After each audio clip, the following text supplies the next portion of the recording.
Mike Johnson is making it harder for lawmakers to undo President Donald Trump's tariffs. Congress can overturn the national emergency Trump used for his Liberation Day actions. Trump paused most of his latest tariffs before the vote. House Speaker Mike Johnson and GOP leaders on Wednesday moved to make it harder for challenges to President Donald Trump's Liberation Day tariffs to succeed. Republican leaders tucked in a provision in an unrelated measure that would forestall challenges to the underlying national emergency Trump used to unilaterally impose sweeping tariffs on Liberation Day. Johnson's move came before Trump announced a 90-day pause on the higher reciprocal for most countries. Wall Street soared on the news of Trump's decision. The GOP's action would make it harder to challenge Trump's tariffs if they were to return in full force after the pause ends in July.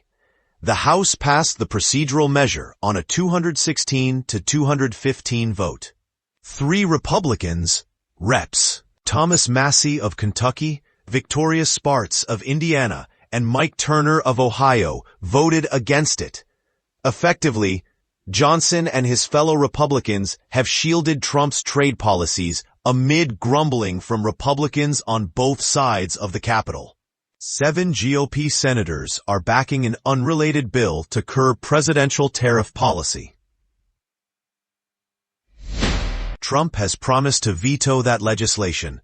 Under the National Emergency Act, Congress can terminate national emergencies by a joint resolution. A president could still veto a termination. Crucially, the 1976 law allows such votes to be privileged, meaning they are among the few topics Republican leaders cannot block from reaching the floor. But the law requires a specific number of days before further action can be taken, and the GOP's provision would prevent the countdown from starting until the end of September.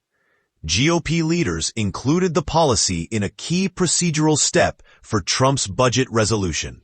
By doing so, Johnson practically forced his colleagues to stomach the tariff provision, or risk further imperiling the passage of a necessary step needed to get Trump's big, beautiful bill of tax cuts and immigration policy through Congress. Johnson and his team used a similar strategy in March to protect a previous round of Trump tariffs by inserting a provision into a procedural measure ahead of a potential government shutdown.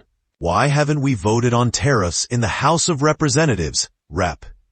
Thomas Massie of Kentucky, a libertarian-leaning Republican, wrote on X before the vote. Because Speaker Johnson is using Rules Committee resolutions, consummated by majority votes of the whole House, to declare that a day is not a day in order to avoid the U.S. law that requires Congress to vote.